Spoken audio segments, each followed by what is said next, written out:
about writing this for a while now, since I'm really starting to feel uncomfortable and could really use some advice for who to contact and what to do. I 23F live in student housing as a graduate student. I have my own apartment in a small multifamily complex. There are about 4 other students there, one of which I will refer to as S, 45M. S has autism.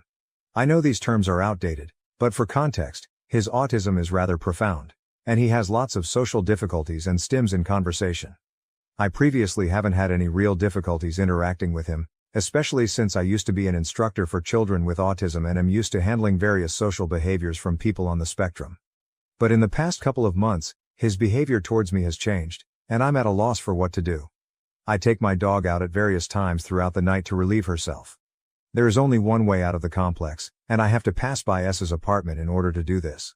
But after living here for about 6 months, I didn't have any trouble with this. Sometimes, he'd come out to say hi, and I'd let him pet my dog. But this was always at an appropriate time. About a month and a half ago, things started to get weird when I took my dog out at 4:30 a.m., which isn't unusual, and saw him peeking at me through the window. He then opened the door and came outside to sit down and pet my dog. She started barking and I politely told him that I can't have her barking at this time of night and took her inside. I'll admit I felt a bit uncomfortable with him coming out so late at night. After all, he is a large older man and I'm a very small female. For the next month, I would notice S lingering outside the apartments a lot more often. I found it disconcerting when he was doing this late at night. My partner, 20F, came to visit for a month, and while she was there, his behavior got even stranger. Nearly every time I took my dog outside, he would open his door and come out to talk to me, which made me uncomfortable because it seemed he was actively watching for me. But when I asked my partner to come out with me, he would open the door, see her with me, and then close the door without a word. It got to the point where I no longer wanted to take my dog out alone and eventually put up a security camera for peace of mind. The day my security package was actually delivered, my partner was up having a school Zoom meeting in my kitchen, while I slept. Apparently, during the meeting, she started to hear him yell my name outside my door, followed by, "Package." And she ignored it, but it went on for several minutes. This made me really nervous to hear about, and after I put the camera up the behavior slowed. But the other day, my partner went back to her home state again, and S's behavior changed again. He came up to me on the way back from doing laundry in our shared laundry room and asked me if I was a lesbian. I was kind of taken aback, but figured since he has autism, he doesn't really understand if a question is inappropriate. But 2 days later, it got worse. I was taking my garbage out, and there's a small alley between our apartments and the dumpsters. There is only one way in or out. It was nearly midnight and I checked the cameras first to ensure I was alone before going out, but when I turned around, he was standing in the alley, nearly blocking my way out. He looked on the verge of tears. I awkwardly said hi and stepped around him so I wouldn't be cornered in the alley, and he started confessing a variety of emotional and family problems to me. I could see he was having a hard time, so I was polite and answered him and advised him to see a therapist if he needed someone to talk to. He then said something odd to me about not having a partner and how he wanted one really badly, not to put me on the spot, and mentioned he knew about my current partner. Of course, now I think I see why he's been acting so strange towards me. Here's the thing though.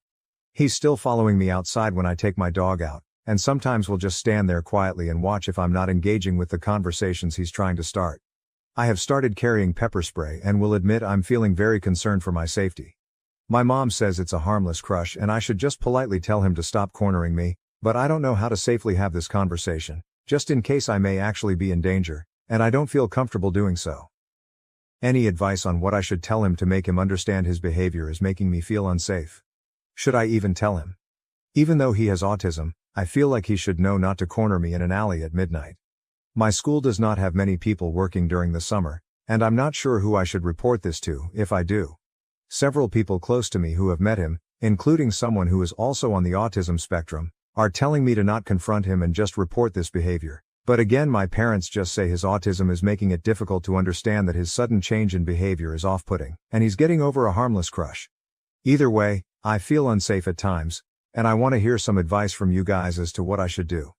Advice from anyone on the spectrum would be especially appreciated, since I want to know if maybe I'm just misinterpreting his challenged social skills as something more concerning. Thank you so much. Update. Thank you all for the replies. You guys are so helpful and have helped me realize the danger I'm in. I want to believe this is the best case scenario, where he just doesn't realize his behavior is inappropriate. Logically, This is the most likely case, but I have to base my actions around a worst-case scenario. My gut says something is very wrong. You guys are right that I need to listen to that. My safety has to take priority over his feelings, and I will be doing everything I can to avoid interactions with him. This weekend, he hasn't come up to me directly. He has, however, been coming outside at night after 2:30 a.m., searching the yard where I usually take my dog, and then going straight back inside, 2 nights in a row now, as caught multiple times by my camera. Don't know why else he would do this other than to look for me, and this makes me especially unnerved that he's only attempting that approach at night now, as if he's trying to catch me off guard. I called my parents and broke down crying after reading all the comments you guys left in this thread, and they're finally taking me seriously. My mom purchased me a stun gun, which I will not be going outside without. I'm also not leaving the house alone anymore at all, not even to take the trash out. My dog will be accompanying me for everything. I didn't mention it in my previous post, but my dog is a pit bull, and even though she's the sweetest and has never once been aggressive, she is fiercely loyal, and I believe she could do some serious damage if someone attacked me. I also put in contact alarms for my windows and got a better deadbolt for my door, and my partner has also offered to come stay with me to help keep me safe. He has never approached me when I'm not alone. So for everyone who's been concerned for my safety, thank you, and I hope that shows I'm taking serious steps to keep safe. This morning, I submitted a report to the school and explained the situation in depth, including sending them footage from my security camera of him following me and my dog outside late at night. I requested they keep my report anonymous. I asked them to do a mental welfare check on him and connect him with counseling resources. And as some of you have suggested, I'm asking them to call and remind him not to approach people late at night while they're on their own.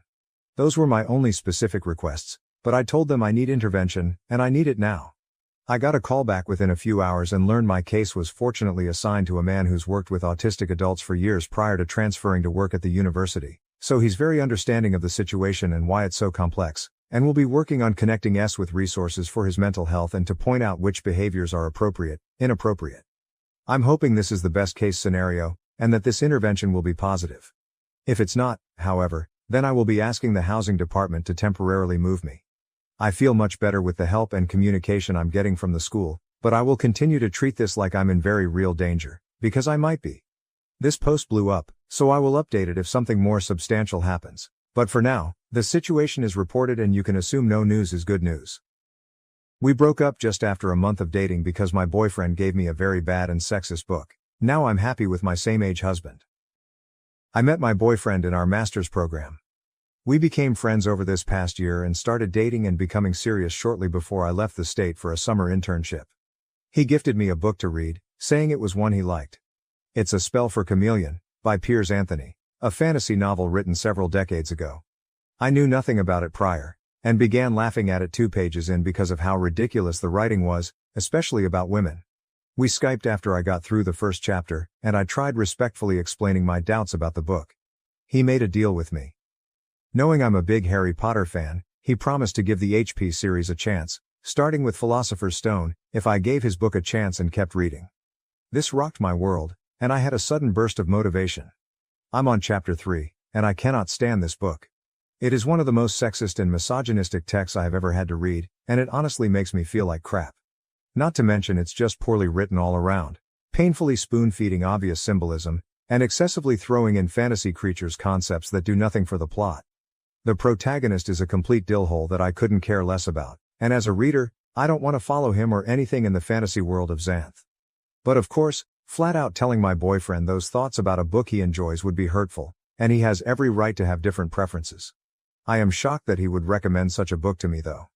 He is a respectful and educated man, treating me very well and identifying as a proud feminist. This recommendation was out of left field. Does he not remember how hurtful the author's writing on women is? Did he read it at a young age, and has since grown? I can't expect him to hold his end of the bargain and read Harry Potter, which is fine, especially if it means not having to put myself through Piers Anthony's excuse for writing ever again. I like my boyfriend a lot. How do I respectfully tell him why I cannot invest in this book anymore? It's important to me that he realizes the negative messages being suggested, but I want to do this without insulting his taste or making him feel at fault. TL Doctor, boyfriend gave me a book to read, and I accept it. I think it's sexist and poorly written. How do I tell him that I cannot keep reading? Should I explain my concerns? Relevant comments. OP explains why the book is horrible. Example 1, I like beautiful girls. he said. And I like smart girls, but I don't trust the combination. I'd settle for an ordinary girl, except she'd get dull after a while. Sometimes I want to talk with someone intelligent, and sometimes I want to. He broke off. Her mind was like that of a child. It wasn't really right to impose such concepts on her. Example 2. That's the point, he said. I like variety. I would have trouble living with a stupid girl all the time, but you aren't stupid all the time. Ugliness is no good for all the time, but you aren't ugly all the time either. You are variety. And that is what I crave for the long-term relationship, and what no other girl can provide. Example 3. All women are the same inside, they differ only in appearance and talent. They all use men. Example 4, that whole rape trial in chapter 3. Example 5, other girls manage to enhance their appearance by cosmetics or padding or specialized spells, but besides Sabrina all other females look somewhat artificial. She was no enemy. This was the PG-2 example I mentioned. Example 6, there was much more of her he longed to see, and to touch, but that could come only after marriage. She was that sort of girl, and it was part of her appeal. The girls who had it didn't need to put it on casual display. PG-3, Mikatoba. Oh good lord. I looked up the book and thought, this couldn't be that bad, could it? I guess it is that bad. Top comment. The first thing to ask is when he last read this book. If, like you said, he hasn't read it since adolescence, he may not remember how truly awful it is. If he's read it recently and still recommended it, well, I'd be totally honest about how I felt about it. But that's just me. You can certainly just tell him you gave it a fair shake, but it wasn't your cup of tea. Update. The post was locked shortly after I put it up, so I wasn't able to comment back to most of you. I went through every comment and took them all into consideration. Thank you all for your thoughts. We Skyped the other night and the topic came up. I started by saying I liked him a lot and really do appreciate how much he's willing to share with me. He caught on to where I was going with this and started laughing. Then I started laughing. And I realized how silly small of a thing this all was. I guess I didn't want to risk hurting his feelings. When the reason why I didn't like the book came up, I explained, and he totally understood. It's been at least a decade since he's read the book, and he can see where I would feel uncomfortable. He will still consider reading the first HP book, since I gave his book a chance. And being a single dad, his kids also like the series, so it would be a chance for him to connect more with them. I ended by saying that I hope this doesn't discourage him from sharing more things he likes. If anything, it encourages me to find more that you'll appreciate. Q heart flutters. TLDR, good talk, he's awesome. New update. Hi. I would reply to this under the username you lazy chickbum, but it got locked a little over a year ago. Reddit banned me for sharing a mayor's office contact information lol, and I created this one shortly after. It's hilarious this post is being shared because it's from such a different time in my life. Your instincts are right. This relationship only lasted a month after this post. I took an opportunity to live and study abroad for a few months and it was clear that he didn't want anything that deep, dodged any conversation that required vulnerability, didn't like that I wasn't always 100% perky, etc. I also had a rough breakup before this and wasn't making the best judgment calls when it came to dating. I could have caught a few more things about him that give similar concerns now as this book recommendation then. So I called it off. Oh my god, then he suddenly wanted to make it work, and kept it up for over a year after the breakup. We weren't even together that long. He would text me as if we never ended, and I would shut it down. He eventually stopped, but I still get occasional notifications on LinkedIn that he viewed my profile. I'm now happily married to someone my age, not knocking appropriate relationships with age gaps. I'm good friends with a couple who are 12 years apart, but I dodged a bullet, folks. Thanks for giving me a good laugh with this flashback. Would either the A for telling my boyfriend his support for Trump, a racist and homophobic convicted felon, gives me the ick and makes me question us? Original post July 24, 2024. Hello everyone, I am using a new account because I prefer to keep this anonymous. I am 20 years old and started dating my boyfriend, who is 21 years old, about 2 months ago. We have known each other for approximately 3 years. Initially we were not interested in dating, but it happened naturally, and everything has been going well except for one issue. I recently discovered that he is a Trump supporter. Before anyone lectures me about not letting politics affect my relationship, please hear me out. There have been a few things about his political views that have really bothered me. For context, I am a Hispanic female immigrant who fled from a country that went through severe turmoil. I have had nothing but negative experiences with Trump supporters. Almost every time, without fail, they have said or done something extremely demeaning to me or my family, such as talking about deporting people like us, calling us a threat to the country, slut-shaming and other derogatory comments. I am the kind of person who judges others based on their beliefs, and I have learned that people with these views are not the type of individuals I want to be around. When Trump was convicted, my boyfriend and I discussed politics. He argued that Trump was not really a felon, claiming the courts were unfair, biased, and that Trump did not receive a fair trial. Although this is not his exact wording, it captures the essence of his argument when I told him that Trump was now a felon. When we were watching The Boys, Season 4, there was a scene where an old man explained to Newman that women can reject pregnancies. My boyfriend agreed with that old man. When I explained to him that this is not how women's bodies work, he apologized to me. However, I was still absolutely shocked that he did not understand such a basic thing about women, especially since he has a sister, so it's not like he grew up without women in his life. We also had a conversation about immigration, and he stated that all immigrants should be immediately deported. I told him that my family and I are immigrants and asked if he meant us as well. He responded, "But you guys are legal, I'm talking about the illegal ones." I explained that this type of rhetoric makes me feel unsafe, and the conversation ended there. During another discussion about the Trump-Epstein relationship, he claimed it was all a conspiracy, and that Trump is not the type of person to be involved in such things. I brought up multiple examples of Trump's predatory behavior, such as the pussy grabber incident, his heckling of a 10-year-old, his creepy comments about his daughter, and the flight logs. I argued that, while guilt by association is not a valid judgment, Trump's history of predatory actions makes the allegations seem more plausible. He insisted that Trump never did any of that. This conversation was particularly distressing for me because I am a victim of sexual assault. The troubling thought crossed my mind that, if I were ever assaulted again, my boyfriend might not even believe me. His support for someone I consider a rapist implies that he condones Trump's actions and, by extension, the actions of the man who assaulted me. I struggle to understand how someone who grew up with women, has a girlfriend who is Hispanic and an immigrant, and has LGBTQ+ friends can stand by such views. It makes me wonder if there is a side of him that he has not revealed to me yet, which makes me extremely uncomfortable given that this is a new relationship. I am asking if I would be the A for telling him that his views give me the ick, because my own family advises against letting politics interfere with my relationship. They say, Trump wants people to fight each other, and I shouldn't let Trump win. But I really don't know. Can I get some advice? Relevant comments. Comment. Not the A. He may be speaking out of brainwashed ignorance, but even after offering your perspective, he tells you that you're wrong. If you stay with him, you will never stop having to educate this guy, and he doesn't really want to be educated. OP. Yeah, I can agree with that. Every time I invite him to do his own research, he'll always pull up a pro-Trump article and use it as evidence that I'm wrong, or ask me multiple times where I'm getting my resources until I doubt myself.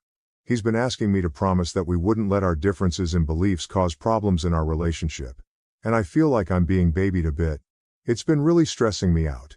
Because aside from that, he's really nice to me, and a lot of my family is excited about meeting him.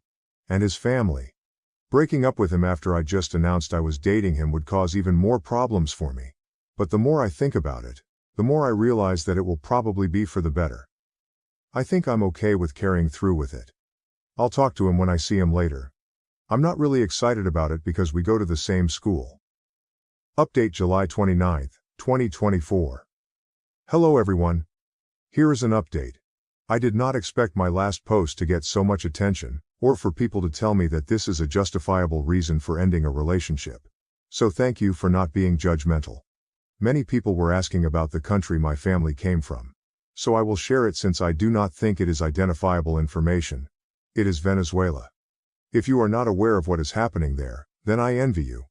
Also, a shout out to those people who thought this was AI generated. I find it kind of sad that this has become the state of Reddit now. If you think something is AI, just do not engage with it. That is what people who post AI content want from you. Do not let them win. Now, on to the update.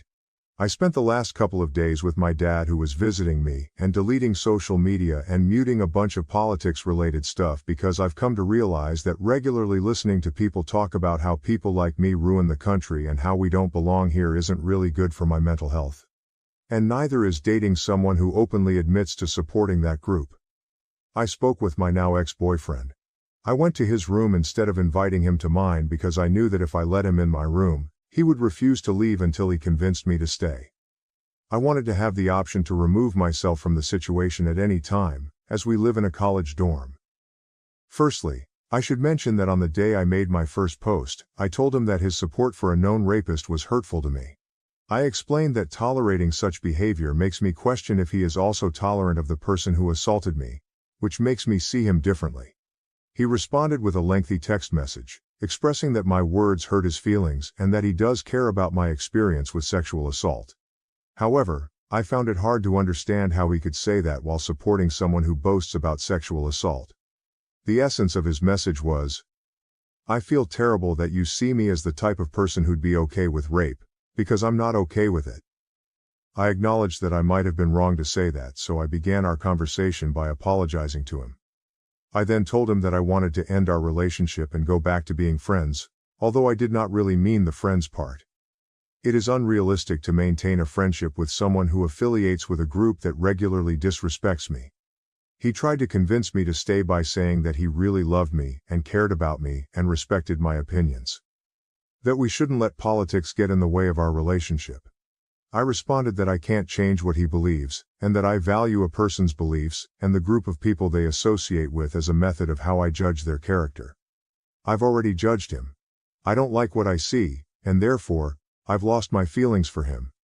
He told me I was making a generalization. I told him that while it is true that I might be making a generalization, we can't change the fact that in this landscape of politics, many of my rights are in the chopping block, and that I am already starting to resent him for not really feeling listened to when I try to talk about how anxious it's making me. He told me that none of that stuff is going to happen, and that our different opinions shouldn't get in the way of our relationship. That he's voting for Trump because he thinks he can fight inflation and cares about military members. I told him that while I can list a million reasons why that isn't true, that isn't relevant to the conversation. He then said that all his other relationships never consisted of talk about politics and that this was ridiculous. I pretty much told him that he can't have his cake and eat it. I can't date someone who associates with people who give me trouble, and that this won't be sustainable. Ending is better for the both of us. I realized that this conversation was going nowhere and decided to just leave. I told him to just give up on it already before leaving. He kept asking me to stay while he thought about what to say, but I didn't. I'm just done. I don't really feel sad. I feel so relieved. I'm going to leave social media for a while and just focus on myself for a while. I'm going to therapy too. I'll stick around to read your comments. IDK how much longer I'll be able to respond though. If I go radio silent, then just take that as a sign that I am no longer on this app. Have a nice day. Relevant comments. Commenter. You are not the A. You are not breaking up with him because he gives you the ick. His support of a racist and homophobic convicted felon does not align with your values. This is not a quirky little disagreement, like differing on a choice of music or which team to root for in a game. By the way, he may claim to have all these diverse friends, but I can assure you that they do not consider him their friend with views like this. Anyone in your family's opinion about your relationship does not matter here. They are not the ones dating him. You are. The fact that you pointed out to him how you are an immigrant too, and that does not seem to register with him at all, is telling. Honey.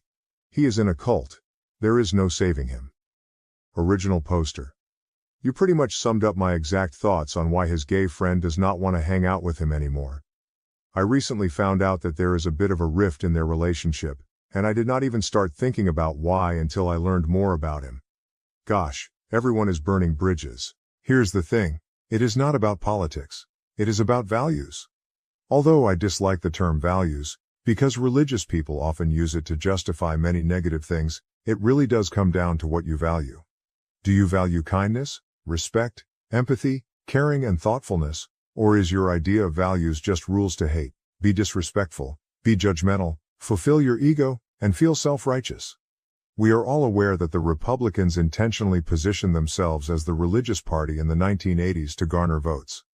Since then, some people cannot differentiate between politics, religion, and personal values. Your boyfriend may not be religious, but he is clearly influenced by whatever ideology he is drawn into. As a human being, you have values that do not align with his. He may be a decent person, but he is currently parroting the media he consumes and does not have a mind of his own. So yes, you should distance yourself from him because this situation is a disaster. This is not about differing opinions like, I think we should spend less money on the military and more on infrastructure. It is about one group of people wanting to take away basic human rights from numerous other groups. It is about one group wanting to strip rights from anyone who does not look like them, act like them, or believe in the same God in the exact same way they do. Then the whole group lies about it, claiming it is not happening, that no rights have been taken away, when it clearly has happened, and more rights are being threatened every day. How any woman, person of color, anyone who identifies as LGBTQ, or anyone who knows anyone who identifies with any of those groups can support these people is beyond me. At this point, a person voting for Trump is not merely expressing their political interest. They are indicating a clear willingness to change their beliefs when they do not align with their actions. That type of person should always be seen as a huge red flag. If most people found out their candidate was a felon, they would change their actions, voting and support, to align with their beliefs, integrity and character matter. However, when Trump supporters change their beliefs, our justice system is corrupted and its results cannot be trusted.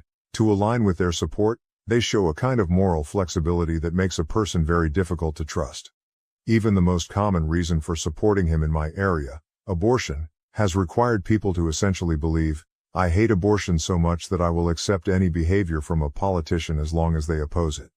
That belief would have seemed un-American 15 years ago, but it has become common now because of that moral flexibility. I reject that kind of cowardice from anyone of any political view. When your beliefs and actions do not align, change your actions. That is the thing, politics 12 years ago are not politics now. It is not about policy or inflation or any of that anymore. While these things do affect people, it is not the same as blatantly eviscerating someone's rights. For me and my family, it is not politics, it is our lives. Our ability to exist as a family unit, even my marriage. So no, I will not spend my time with someone who wants to threaten those things. I do not think it is petty or out of line to not want to spend time with someone who thinks my child should be taken away, my marriage invalidated, and my wife punished for being a trans person, among many other crimes against humanity. Side note, I do not think I even want to know what that punishment would be. I have not read about Project 2025 because I just cannot handle more stress. It is exactly this. If you want universal health care, more funding for public schools, free school lunches and drug and mental health rehabilitation centers, you are probably not going to align well with a Republican as a dating partner. The same is true in reverse. If you're more interested in tax brackets, inflation, and overall economics, you're probably not going to mesh well with a Democratic partner. Even though Democrats have been outperforming Republicans in terms of economics for the past 20 years, the idea remains. People can be as upset as they want about being excluded from your dating profile just for being a Republican, but honestly, it is pretty straightforward. For me, it is simple. If you consider any woman, person of color, any non-Anglo, gay man, lesbian woman, someone who chooses not to identify or pick, immigrant, liberal, educated person, or student as lesser, then you need to leave. If you have an immediate opinion of a human being before having a conversation with them, based on any of these criteria or many others, you're probably a conservative and are unwelcome to waste my time. My ex-husband left when I was pregnant with twins. Now, he suspects I cheated and demands a paternity test for my children. My ex-husband and I have 3 children. It was a difficult split as he left while I was pregnant with our twins and he tried to make everything as difficult as possible. He and his wife are wanting me to do a paternity test on the children as they are disputing that our youngest is his and he no longer wants to pay child support for her. Him wanting to reduce his child support has been an ongoing issue. For the last 5 years, he hasn't had a problem regarding the paternity of any of our children. He's now stating that he doesn't think that our daughter is his and that I have cheated because she doesn't look like him. She doesn't look much like me either, she's got green eyes like I do. Both of us are pale with light-colored hair and eyes. Our daughter has dark hair that is thick and curly. She looks mixed race and she's the only one who looks this way. Her twin brother looks like my ex-husband. My daughter looks like my grandmother who was mixed race and was white passing. I'll be honest that he and his wife do not get along.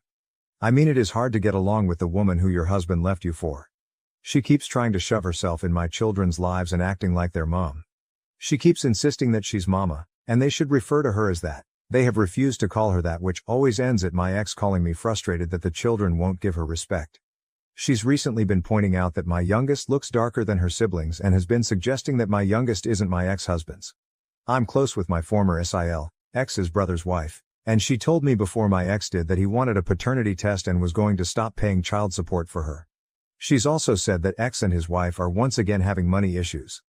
This was something I had already suspected, as he had stopped taking them on his weekends as he was having to work overtime. Before people tell me to document this, I have everything documented. I refuse to answer calls from him, which forces him to either text or email me so that I can keep conversation records, as I don't trust him. After I found out about him wanting a paternity test, I told him that I wasn't going to consent to him doing a paternity test on the children, and the only way he was getting one is if he took me to court. He told me that it was clear our daughter wasn't his and that she didn't look like her siblings. He argued that he couldn't afford court and I was holding his money hostage by forcing him to pay for a child who isn't his.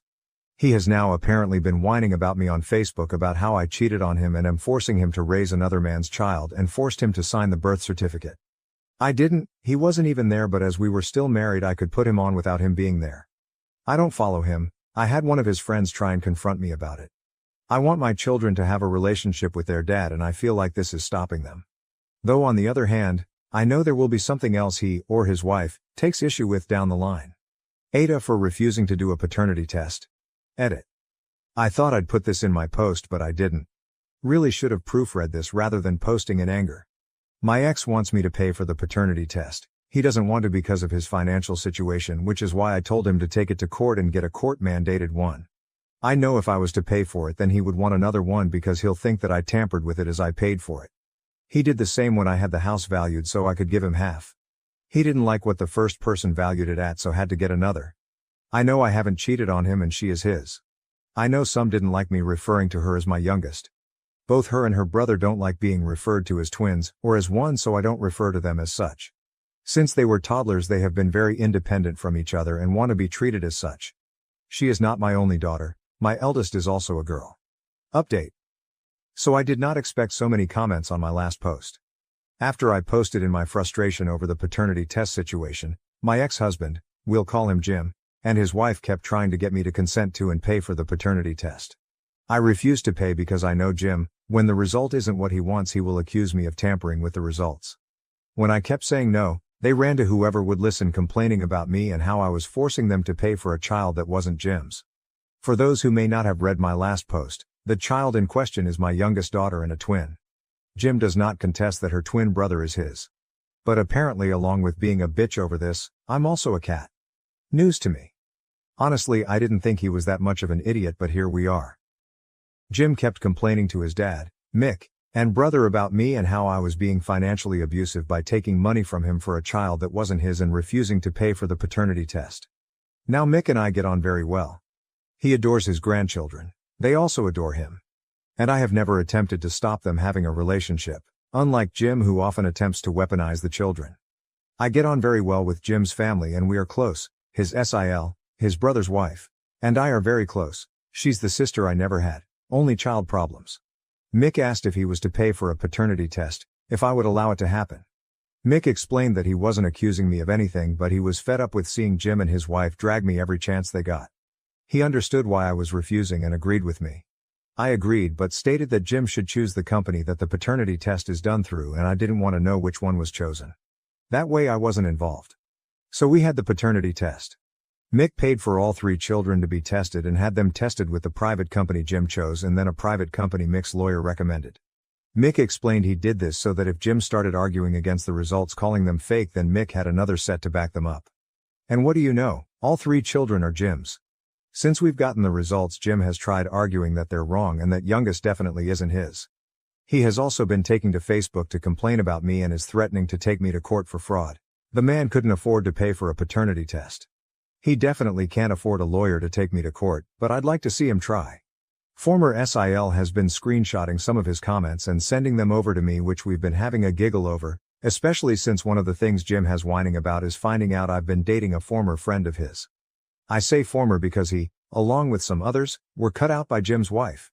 Jim's upset because I'm alienating him from the children by dating someone new, coming from the man who left me when I was pregnant for his now wife, who keeps trying to insist she is mama to my children. My children only met my boyfriend for the first time this weekend, after we had been dating for a year. Before people jump to Jim's defense and claim I'm alienating him, I've never stopped him seeing or communicating with the children. He's the one that decides when he's interested in being their dad. So yeah, unsurprisingly my children are Jim's. Jim's still an idiot. The children are happy as they're off to have a sleepover at their granddad's with cousins, while I get to have wine and spend the evening catching up with former SIL. Jim and his wife are still mouthing off on social media, but it's falling on deaf ears for the most part. Relevant comments. Comment 1, he left when you were pregnant with twins but doesn't believe the youngest is his. I didn't read past that because that doesn't make sense to me. Wouldn't the twins then be the youngest? OP, that's correct. She is the younger of my twins. Comment 2, so he thinks only one of the twins isn't his? OP, yep, he only thinks one of the twins is his. I wish I could explain why he thinks that, but he was never the smartest. Am I the asshole for telling my best friend I don't want to hear about her shitty boyfriend anymore? Hi Reddit, I am feeling really bad about this, and need advice. I, 23, have been friends with my BFF Kayla since we were 11. She is awesome and has supported me through some really tough times, and I have been there for her through a lot of shit too.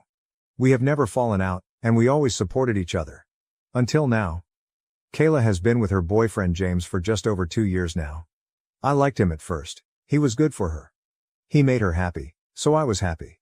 But for the last year or so, every time I have seen or chatted to Kayla, all she has done is complain about him. Some of the stuff she has told me about him is super gross, and I have lost all respect for him, and in turn, I have started losing respect for her. She has also changed a lot since being with him. She used to want to travel the world, explore and experience new things.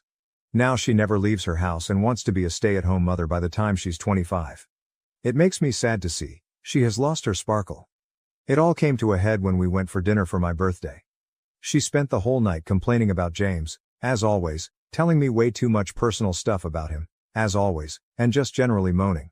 It was after we had finished our meal when I finally snapped and said I don't want to hear any more about her shitty boyfriend, because everything I advise her to do she just ignores and I have nothing left to say to her.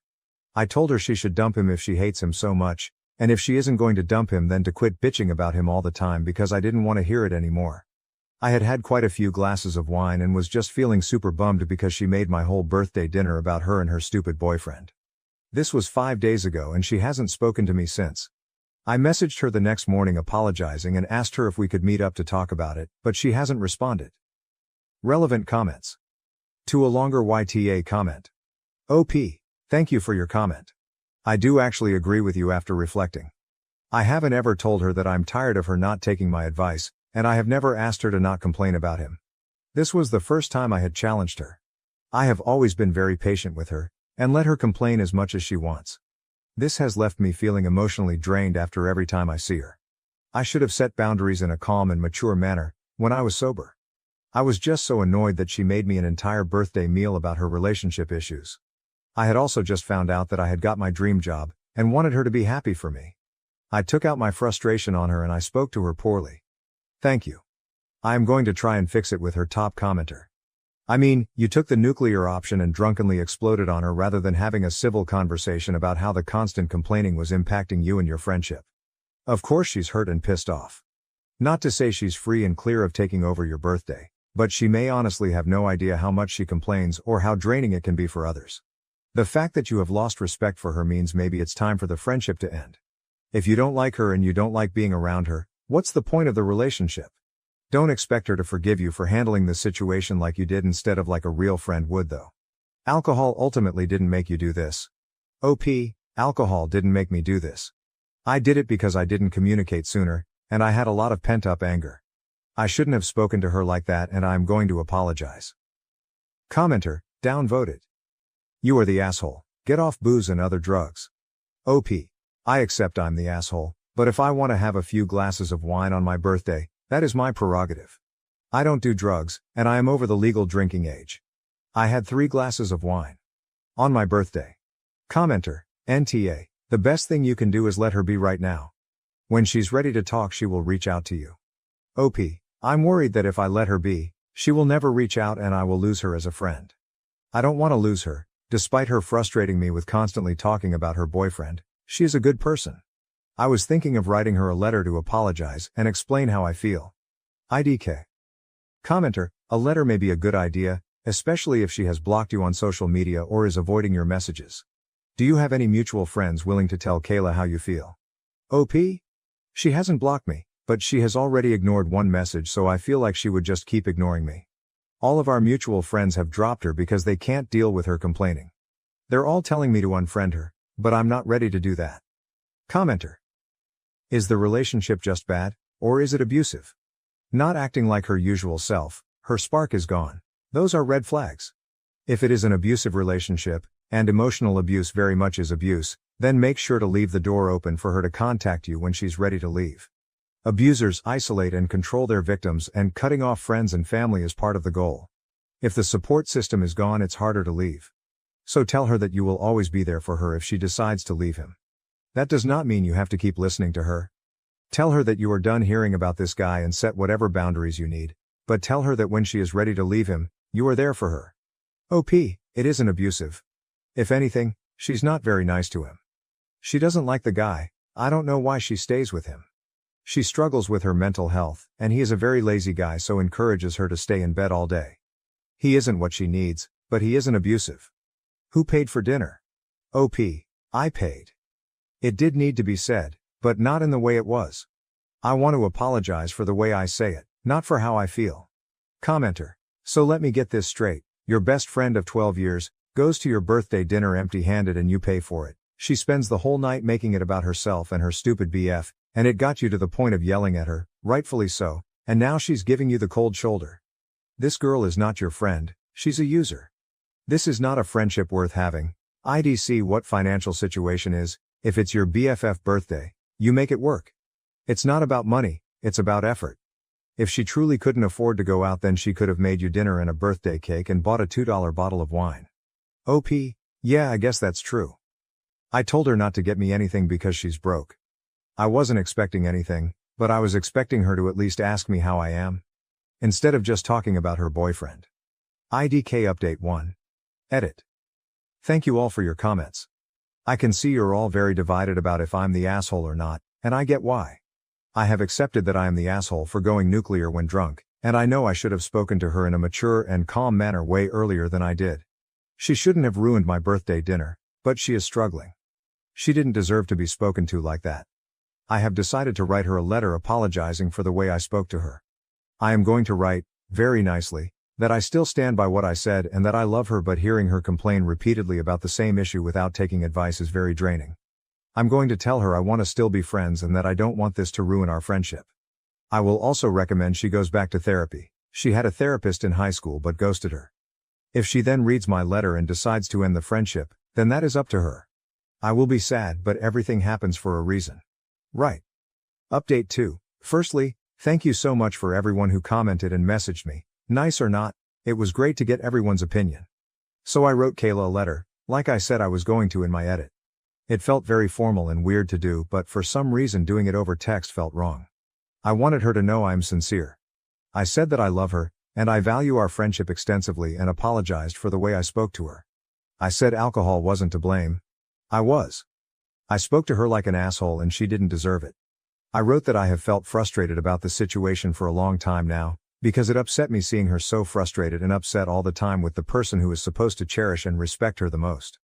I told her that I wholeheartedly believe that she should end the relationship.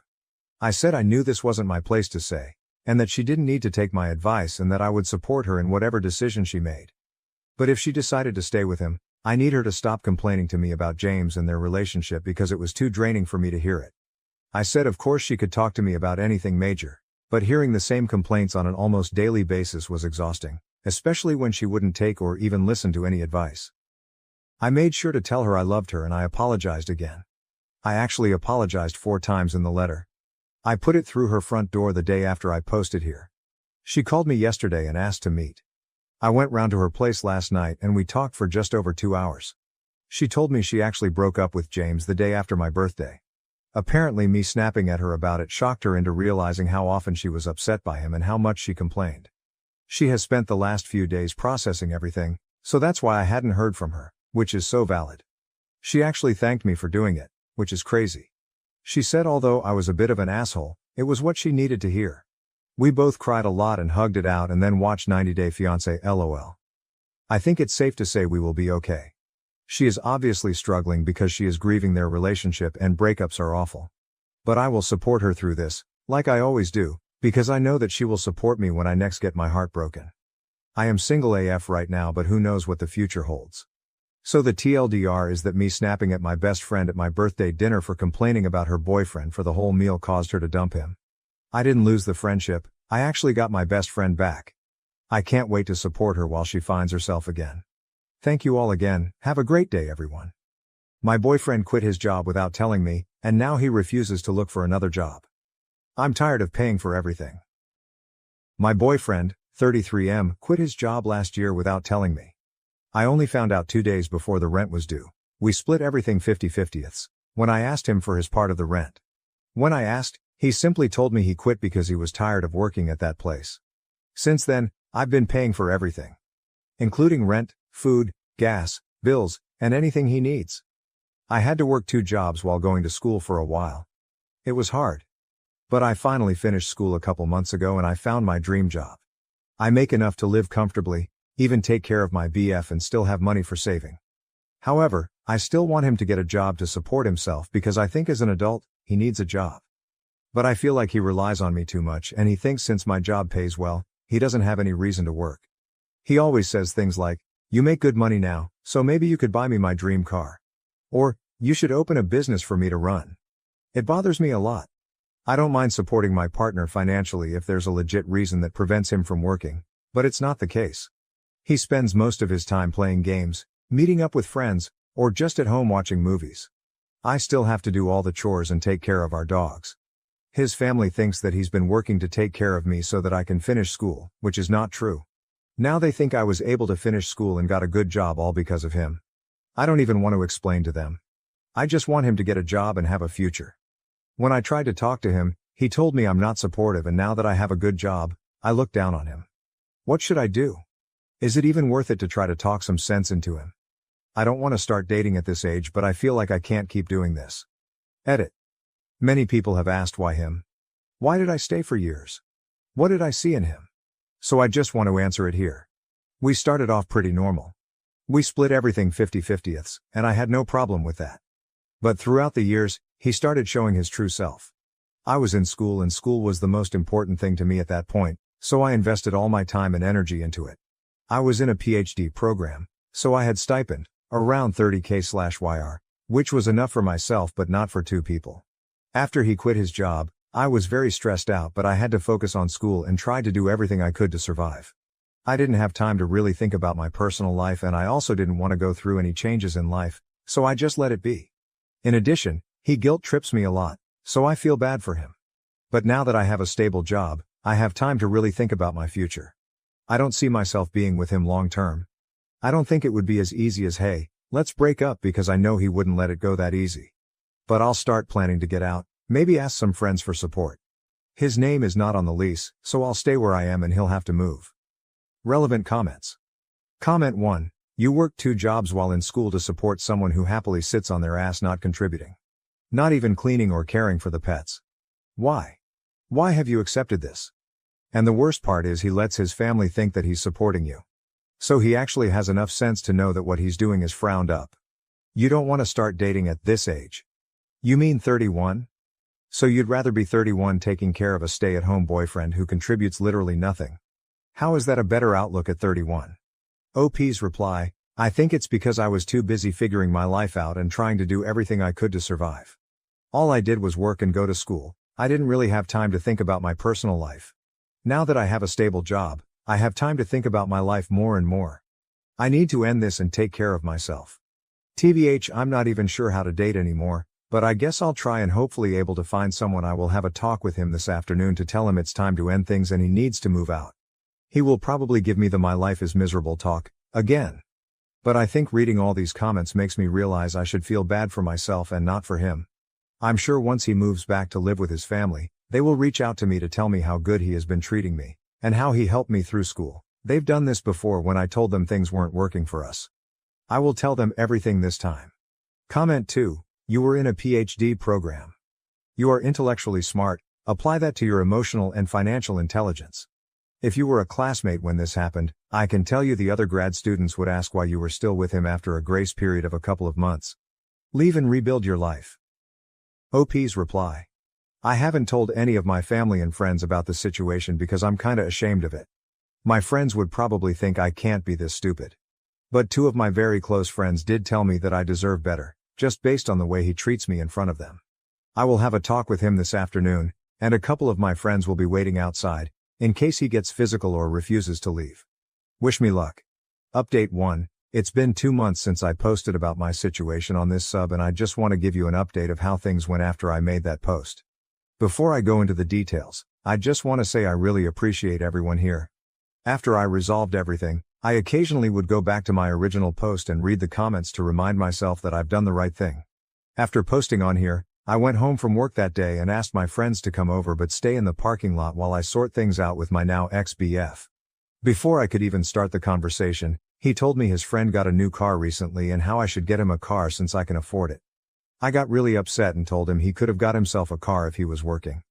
I told him how stressful it has been for me with him not working and fully relying on me. He started the "my life is already miserable and you're not being supportive" talk. I was sick of it.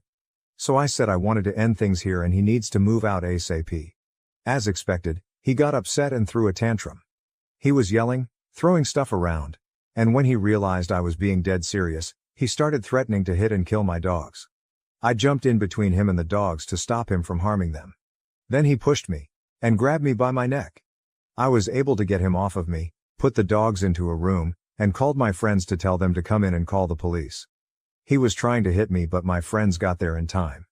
I think he got scared when he saw my friends showed up, so he backed down but still verbally told them to get out of the way or he would hit them too. The police came. They took him away and told me he wouldn't be able to come into the apartment anymore. He had to move but would need to be escorted by the police if he wanted to grab his stuff later. It was a horrible experience, but it showed me that I've done the right thing. I thought that was the end of everything. But his auntie called me when she found out, and tried to gaslight me saying that he didn't do anything wrong and I was just upset, so I called the police. I told myself that I no longer have to deal with this bullshit, so I told her to leave me alone and hung up. His family would continue to harass me but stopped when I threatened to report to the police. I continue to pay the rent and bills like how I've always been doing. The only thing that's changed is I'm now so much happier. I'm the happiest I've ever been in years. I just got a promotion last week. I've been spending time enjoying life, with the extra money I have since I no longer have to pay for his expenses. As for my ex, he's moved in with his aunt. I got a protection order so we are not in contact at all. Relevant comments. Many people congratulate OP and wish her well. OP responds, "Thank you. It feels great to wake up in the morning and not have to worry about what kind of crap he is going to give me today. And OMG, the extra saving that I have since I'm not longer financially responsible for a full-grown adult. Thank you. I've realized that all the uncertainties that I had before really don't mean anything. My life is only getting better and I've received all the support I need from friends and family and people on Reddit too." Comment 1. How long were you in that relationship? OP's reply. I was in that relationship for 8 years. Comment 2. I hope you changed the locks. And why didn't you tell his family about his refusal to work? I hate that they think of him as the victim now, and that you used him to finance your studies and then dropped him. OP's reply. I haven't mentioned this, but his family is the type of people who it doesn't matter what he does, he's always right to them. I knew even if I told them that he refused to work, his family would still defend him and make excuses for his behavior. It has happened with other things before. But his family can take care of him all they want now. I didn't put this in the post because I didn't want the post to get too long, but when his auntie first called me, she told me if I kicked him out he wouldn't have anywhere to stay because she couldn't let him stay with her. I knew she was just saying that so that I would feel bad and wouldn't kick him out. So I told her it's none of my business and he needs to figure it out himself. Guess what? He moved right into his aunt's house after he was released. Comment 3. OP, will you be able to move? Given he seems unhinged, what are the chances of him coming back in a later date? He already has escalated to violence and seems like he has gotten his rotten morals from his family, who enables him and may do the same. I read way too much RA and Baru hearing how bad things escalates. I hope you're able to do the following: filing a restraining order and documenting all instances of the abuse that has escalated. Consider moving and keep the information where you move to the down low. Plus, a change of place may do wonders for your mental health. Invest in a Ring doorbell cam. It's for your safety and the dog's. Alert your rental, apt or property that he is not allowed unless on a scheduled time to pick up his stuff. Find a safe space for you and your animals, in case he escalates again. Anyone who has gone to his manic level of harming you and animals will repeat until they find another obsession. He is an abuser and he's at the stage he lost control and is going berserk, but may also be biding his time. Better be overly cautious than not. I hope you be fully free of him. OP's reply. I'm planning to move to a new place soon, and it's nicer. And closer to my work too, since I can now afford it with the extra money I have. I have no doubt he's capable of harming me, and I'm honestly not sure if he would leave me alone. I'm considering filing a restraining order against his family also, because even though they've stopped coming to my place to try to gaslight and guilt trip me, they still try to call me sometimes, with different numbers since I blocked their numbers already. I just ordered a Ring camera and I'm also going to move to a new place soon. He doesn't even know where I work because he didn't care. He'd never taken me to work or even asked what company I work for. He only asked about my salary when I told him I got a new job. I was sad that he didn't care, but now I'm glad that he doesn't know much about me besides where I live. Comment 4. I hope you read this and seriously consider it. We are attracted to what is normal to us, not necessarily what is good for us. You need to spend some time with a therapist unpacking what in your past taught you to accept being used. Women, especially, are often taught to be people pleasers, even to the point of their own detriment. I hope you spend some time rewiring yourself to only accept respectful, loving treatment. My heart breaks that you went through this. I sincerely wish you well. OP's reply. I'm spending a lot of time taking care of myself. I have had a couple therapy sessions in the past couple weeks. The whole incident was traumatizing to me. I'm a lot happier but still need lots of time to heal. Update. It's been a year since I called the police on my ex-BF after he hurt me and threatened to hurt my dogs. I hope the same thing doesn't happen to anyone, but if you're currently in a similar relationship, I hope this post will help you realize good things will come after you stand up for yourself.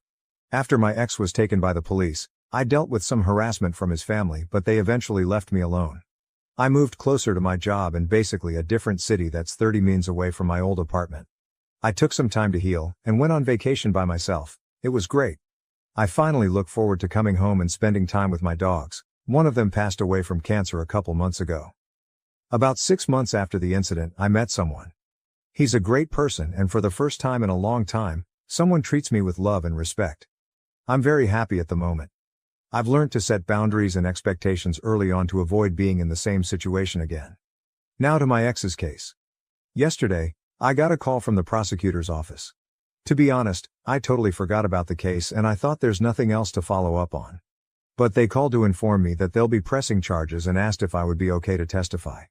I said yes. It'll be hard for me to go to court and talk about the incident if he's right there, because even though I've completely moved on with my life, I can still feel the fear when I heard about the case. I'm somewhat still traumatized by the whole thing, but I think he needs to be responsible for his actions, especially after his auntie tried to defend his actions by blaming me. It really sucks that I have to go through all of that to end a toxic and abusive relationship, but I got out somewhat safely and I can't imagine what my life would be if I stayed. It was a hard time, but it's worth it. Things are definitely better and I'm surrounded by people who truly love me and appreciate me. Simple and little things in life truly make me happy. Like how my BF got me bubble tea and prepared dinner for me when I had a hard day at work last week. I can't believe just more than a year ago, I thought a day without an argument was already a good day. Relevant comments. Commenters were overwhelmingly proud and supportive of OOP and leaving and encouraged her to testify against her ex. Here are a sampling of those comments. Comment 1, good for you leaving that toxic situation. The exact thing happened to me last year as well. I was in a relationship with a toxic ex and I finally stood up for myself and ended the relationship. We had to love together until we figured out the living situation since unfortunately both our names were on the lease. The way I got out was by calling the police after he swung a soundbar at me. I'm still traumatized about it to this day. I'm in therapy for the things he did and said to me. He plead guilty, which I'm so glad that this nightmarish chapter can finally be over. OP's reply. I'm glad you were able to get out before things got worse. It's a very traumatizing experience, but therapy does help. I hope you have a good support system and are around people who care about you and understand your experience. Comment 2. You may want to reach out to the victim advocate and see if the prosecutor's office, or anyone else affiliated with the court, has an emotional support dog that you can have with you when you testify. I was pleasantly surprised that a small county near me had that for a person I work with when she had to testify against a family member. It helped her feel more calm and protected going into testifying. Am I the A for refusing to walk my son's fiancée down the aisle, and lie about loving her like a daughter in my wedding speech? May 10, 2024. I am a 41-year-old man with 2 children from my ex-wife, a 42-year-old woman, a son named John, 22 years old, and a daughter named Sally, 20 years old. I am now remarried to my 28-year-old wife. I am very close with my kids. My son is engaged to Abby, who seems nice but has been a bit pushy in trying to build relationships with me and my wife, although she's awkward with my wife. Abby is not close to her own family, and while she has shared many stories about why some of her complaints do not seem too bad, it is not my place to judge, and I did not live through it. So I cannot know anyway. We have tried to be welcoming, but Abby has forced her way into some family traditions where she would not have been invited and some where no one outside of specific family members would have been included. She has been calling Sally sis since they were only dating for a few months. She has an odd sister/mother-in-law relationship with my wife, and the one I am not a fan of is that she wants me to be like a father to her. Not because we have clicked or anything. We are very different people, not saying that in a bad way, just that it is not based on how we get along or anything. My kids and I have a tradition of having private catch-up sessions in my office of study when they come over, which is now even more important to them because, while they both get along well with my wife, they do not want to have personal conversations around her yet. Abby asked if we could talk, and after I explained the tradition, John later asked that I include her, saying she had never had a caring conversation with her own dad. We compromised by not including her in the tradition, but instead having coffee together with John and letting her talk. Then she started calling me dad, even though they were not even engaged yet. John pulled me aside and begged me to give her that, explaining that I was always the dad she wanted right in front of her, and she just wanted that. He told me she cried watching me and Sally together. I did not like it, but I felt bad, so I agreed. She now wants me to walk her down the aisle and do the father-daughter dance. I do not want to walk her down, and I walk with a cane, so dancing is hard. At my own wedding, I only danced twice. John is begging me to do at least one, preferably walking her down the aisle. They came over on Sunday, and while John and I were talking, Abby walked in without knocking and asked if John had told me yet. When I asked what, John said she wanted me to say something in my speech about having a second daughter now and how I loved her. I just looked at him. She asked if I would do the walk and dance for Sally, and I said of course. She yelled that she is my daughter too, and I said it will never be the same because Sally is my actual daughter. I tried to explain that I would talk about her being a happy addition to the family and how I love how happy she makes John, which I thought was a good compromise, but she started crying. John apologized, and they left, but he called me when they got home, nearly begging me to do it. Am I the asshole because I will not lie and say I love her or that she is my daughter? Verdict, not the asshole. Relevant comments. Commenter 1, not the A. You have your boundaries. Abby sounds like she's developed this fantasy involving you and your family. That can't be healthy. And yelling at you. You will tell people you love me. You will tell people I'm your second daughter. You will have a good time at my wedding. OP. John told me she really wants to be part of the family, but she started so quickly I wonder how much is us versus the idea of us. I've been told she immediately was obsessed with the relationship my kids and I have. The yelling, I was more concerned for John than upset, honestly. She seemed not okay right then. Commenter 2. Yeah, this doesn't sound like it's about you or Sally as actual people. It's about Abby's fantasy of having a family. It makes me wonder how much she really even knows you or Sally. There's nothing wrong with her wanting a family, but she's going about it wrong. Relationships grow and develop over time. You don't just claim someone as family and have an instant relationship with them. She could definitely benefit from therapy. OP.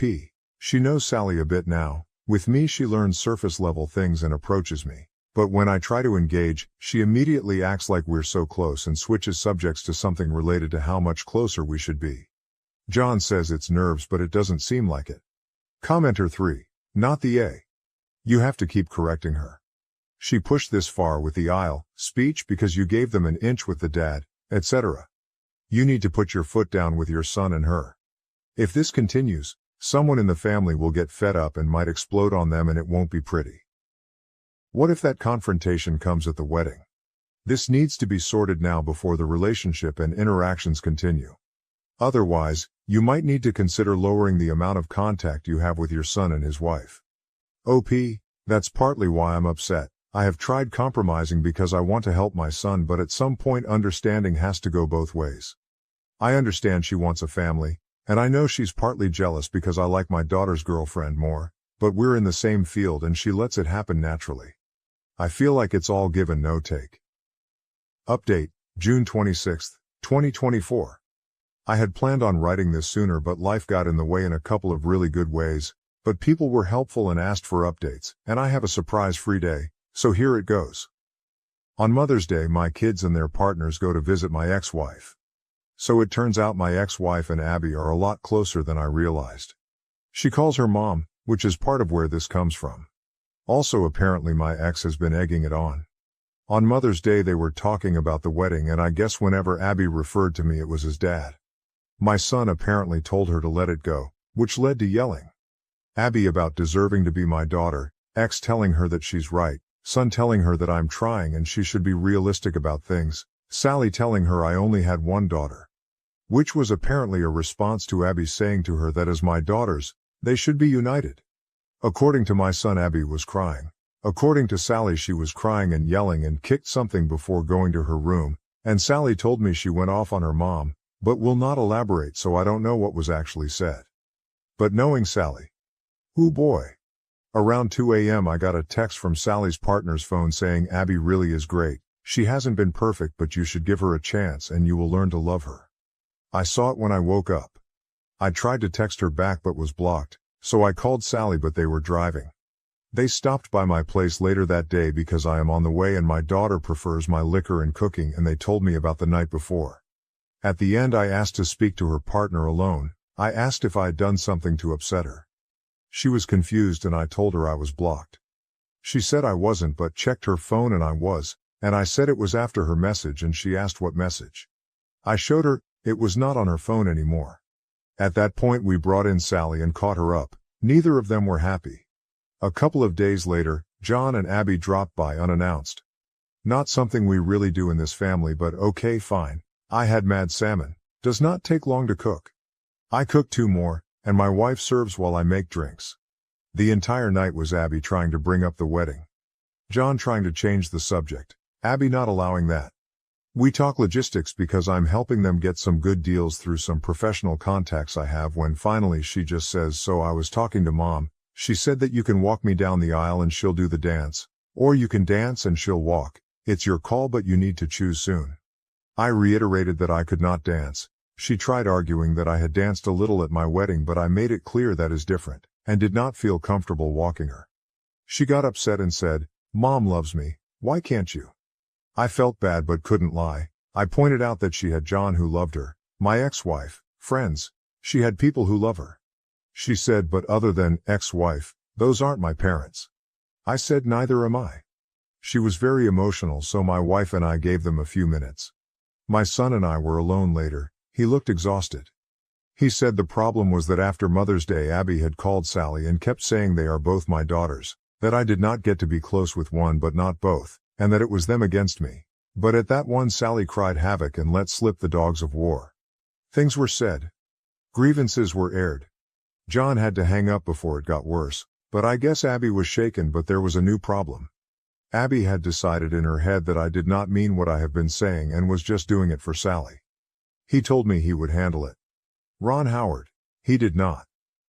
So now I get text messages from Abby every couple of days acting like we have a secret relationship Sally doesn't know about. She even called herself my secret daughter and laughed out loud. She invited my wife to lunch, saying 2 out of 3 of his girls going out. She has even started using the pressure of showing up at events like a recent barbecue to play a certain image. She hugs me more and holds it, wants to take pictures with just me or my wife and I, but always a few with just me to post with captions I do not like.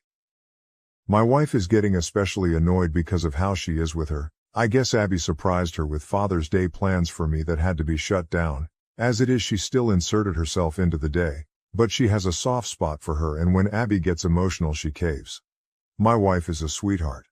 I asked him if he was upset with me and he said no, he just wished it was different.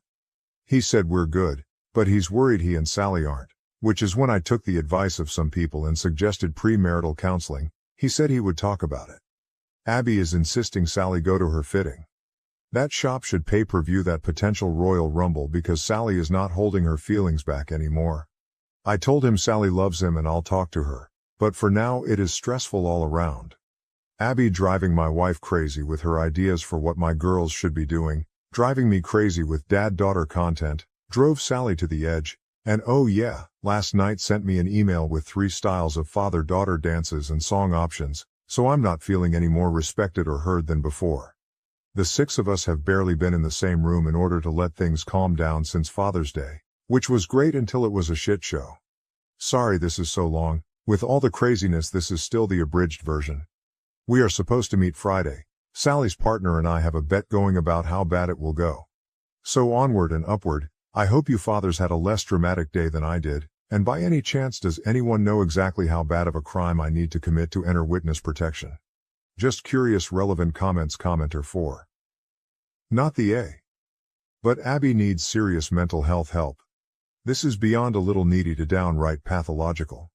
What's going to happen when she finally realizes she is not going to get her way? Someone's going to get hurt. Your daughter and her partner need to step back and not engage at all, and you and your wife should attempt to do the same. Tell your son you love him and will do your best to support him, but until Abby gets help you cannot allow her to be around you and your wife. I wouldn't be surprised if Abby has a history of this type of behavior with others in her past. OP, I do not know her enough to know about her history, but this does worry me. Especially since my wife and I recently got some good news that has me feeling especially protective of her. My wife has a hard time with the idea of cutting contact since they get together occasionally. I pointed out she needs to take care of herself, plus Abby has my ex-wife as a mother figure now, so she should be off the hook. Commenter 5. I can't believe your son is dumb enough to still want to marry this walking red flag. At this point you need to have a talk with your son, tell him that his fiancée is making you, your wife, and his sister extremely uncomfortable, and that you have serious concerns about her emotional stability because of her inability to accept boundaries and being told no. I would also tell him that, if she doesn't back off ASAP, you will make your boundaries physical and not attend events she's at or invite her to your events. Personally, I'd tell my son I won't attend the wedding because I can't support him marrying someone so toxic, but that my door is open to help him escape her once he's ready. I know not everyone could or would do that, but I would if it was one of my kids. And witness protection is for witnesses of big crimes, not really those who commit them. You'd be better off just faking your death and running LOLOP. The shame is we used to sort of like her, my daughter, my wife, and myself. Early on she was interesting.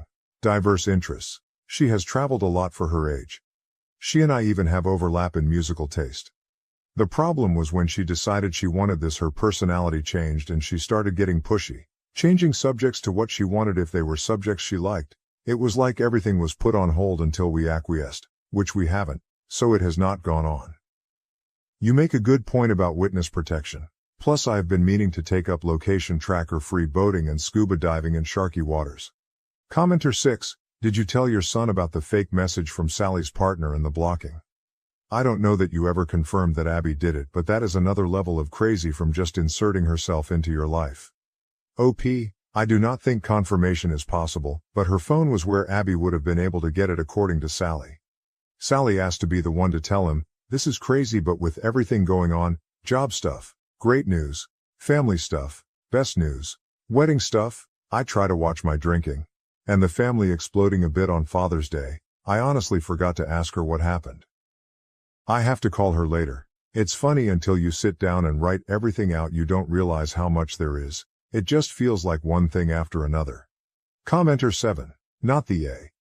You mention in another comment your wife is pregnant. Be prepared for Abby to go into overdrive, especially if it's another girl. Her level of obsession is very concerning. If you can't convince your wife to step back now, give it about 5-6 months when Abby has taken over the baby shower, picked out the nursery, posted the ultrasounds online, insists on being in the delivery room, and gives your wife a full belly grope every 3.8 minutes during visits. Revisit the conversation then. OP, my daughter said the same thing about the baby coming. Your second paragraph sounds like hell. Thankfully my wife has a close circle of friends for those things, but I am sure you are right that Abby will try to insert herself in our pregnancy journey like she did my Father's Day. Am I the asshole for telling my friend, who is vegan and doesn't drink, that I'm tired of catering to her choices? My 50F friend Lauren, 46F, is a vegan who doesn't drink. That's awesome and I have no issue with that. The problem is that she is part of a small group of friends who don't get out very often, but when we do it always has to be limited due to Lauren's choices. We live in an area where our food choices suck to begin with, so having to go to eat where she can be satisfied is very limited. There really isn't much to do otherwise at night. In addition, she gets upset when any one of us eats something that has an obvious meat to it. For example, she doesn't say anything if we get a soup with chicken or something, but if we ordered a hamburger she would cause drama. Then she doesn't drink, which is no big deal, but she will then send us videos on the harmful effects of alcohol if we get a drink or two with dinner. It has gotten on my nerves to say the least. It's been a while now, so I am done with everyone catering to her needs. I have tried inviting everyone to specific places and invited Lauren as well. Then she puts into a group chat, "Hey ladies, since I can't eat at X, why don't we go to Y?" Then of course the other ones decide we should go to Y instead. I have backed off of going out because I don't want to spend money on food that sucks. Remember, it's vegan, not vegetarian, so it's very limiting. And is expensive, or have my intelligence questioned by sending shit about the effects of alcohol as if we are not beyond old enough to know or Google it. I barely drink anyway, but enjoy a glass or two every so often. She asked why I keep bailing, so I told her I respect your choices, but by the very nature of them they have limited mine. Being that I don't have the ability to go out often nor unlimited funds, I am only going to go when I know the entire experience will be what I want. So if I'm in the mood for a steak and a vodka tonic, I want to have them in a relaxed atmosphere, and that obviously bugs you. If I'm in the mood for a salad and water, I will gladly join you, or we can just hang out at the beach when we have time during the day. She didn't like that too much. She said that isn't what friendship is about, and I should enjoy the company enough not to care. I told her that I understood and I would gladly hang out with her when food or drink isn't in question because it's too expensive not to enjoy it. She said that there is nothing else to do around here. Then I asked if it's just about friends. Maybe she can eat first and join us out sometimes, and other times we can go to where she wants. She then told me that she's not going to sit around watching people eat meat. I said, okay, I get it, and you need to get that I'm not catering to your needs each time I'm free to hang out. I later got a text from a mutual friend that Lauren was upset, but she agreed with me because she was tired of the same shit. Of course this friend doesn't like conflict, so just listen to Lauren.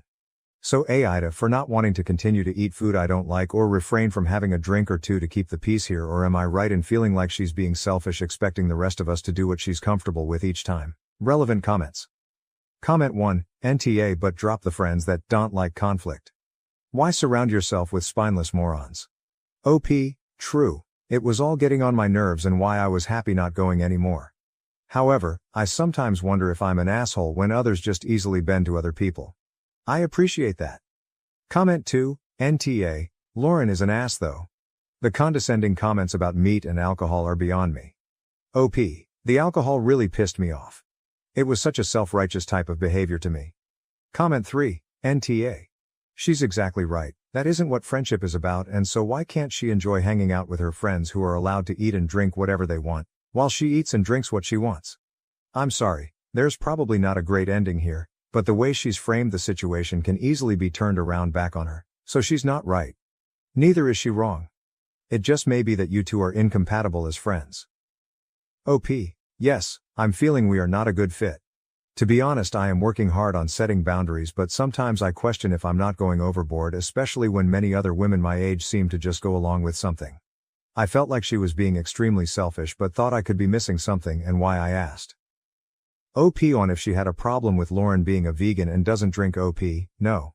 The problem is that I'm expected to become a vegan and not drink in her presence. I don't care what she does, but she cares what I do and the other women as well. OP on the food choices in the area. OP, nice try. I live in a small beach town. There is shitty food to begin with, so the options are extremely limited here. So I can't tell you how many salads I have been limited to eating while going out with her. There are no solely vegan restaurants and very few that have vegan options. She doesn't make it worthwhile to listen to negativity to get what you actually want, so that leaves fucking salad. So just because you misinterpret what I meant or assume the worst in people doesn't mean you're right. Fucking fame? Seriously. Damn. I thought my life was pretty lame just asking this question, and to think someone thinks I'd actually make this shit up. FFS. Update. Thank you so much to the countless people who commented on my post shown below. You made me realize that I wasn't an AH and shouldn't have put up with her BS. Many asked how I put up with it for so long. I don't have a good answer, but it was more about the group itself, where I didn't want to create drama. My experience with friends has been lucky, as most everyone has been loving, fun and selfless. We can also call each other out on BS by busting chops and laughing. This was my first group who met semi-regularly, and the others were very sweet to where I felt uncomfortable rocking the boat. Anyway, yesterday it was a bazillion degrees out here in Florida and I was playing tennis with Lauren and 2 others. We were dying. I don't normally play with her, but these women are all on my team I joined coming up in the fall, so we needed to start practicing. No, I did not join because of Lauren. LOL. I've played against the other 2 throughout the years and they have been asking for me to play for a long time now. I live in a small area, so it's common for circles to mix like this. One of the ladies had to stop due to dizziness, cramping and nausea. We all decided that we should only play much earlier in the summer. Except of course Lauren, who didn't want to wake up early because she said she didn't play well then. That's when I had it. With the power of thousands of random Reddit strangers in my head, I basically told her off. I told her I've never met someone so self-absorbed in my entire life, and it was disgusting that she would even think that way in front of a teammate who clearly had heat exhaustion, let alone have it come out of her mouth. I said all this while her ass was sitting down, while the other woman and I got a cold wet towel for this woman and got her to drink. Lauren stormed off. These other 2 thanked me. One was her usual partner, who is the sweetest person alive and said she has been wanting to tell her off for a year now. The other one, who was feeling like shit, said she is going to tell the captain that she needs to go because she is like a cancer on the team. I am very happy to say that I will not be dealing with her selfish BS any longer. She can go shove a carrot up her ass for all I care. LOL, thanks so much everyone. Tonight I'm going to have a giant hamburger and a cold beverage in your honor. Cheers. Relevant comments. OP not respecting Lauren's wishes and trying to make this whole thing about herself and not Lauren. OP, I did say something and suggested other things. She wasn't having it. I wasn't pouting. We are busy and have lives, so this isn't the end of the world, and I was quite happy with that choice. I kindly told her my feelings and she told me I wasn't being a good friend because it isn't about the food. So then why do we have to eat her shit every time then? I wasn't hurt over the videos. It was fucked up to cross others' boundaries like that, as she was some self-righteous queen of health. She's controlling, as thousands have pointed out. That should be clear with her not budging on playing in the mornings after her teammate got sick from the heat. I spoke with her already calmly and nicely. She never budged and only expected me to continue to bend to her needs, inferring I was not a good friend. I still ended that conversation in a respectful manner to then learn she goes to a mutual friend to bitch about me. It was after the above that I felt she was extremely selfish, but I still wasn't sure because she turned it around on me. That's why I came here to Reddit. I didn't go off on her about the food. I went off on her because there was a woman about to throw up due to extreme heat. While another woman and myself were trying to cool her down and make sure she was okay, Lauren made it again about her. She sat there bitching about not wanting to play earlier because she doesn't play well early in the morning. BTW, that is complete bullshit because the matches start early in the mornings and she's played in this league for many years. I'm sorry, but you must be extremely infuriating to anyone who needs your help and needs you to listen. You fill in gaps to stories that don't exist. You assume what people are feeling and why they have done certain things, and then come across in a very pompous manner that you are correct. Yes, you're absolutely correct to the shit you literally made up in your head. However, you are very far off from what happened with me, how I felt and why I acted the way I did.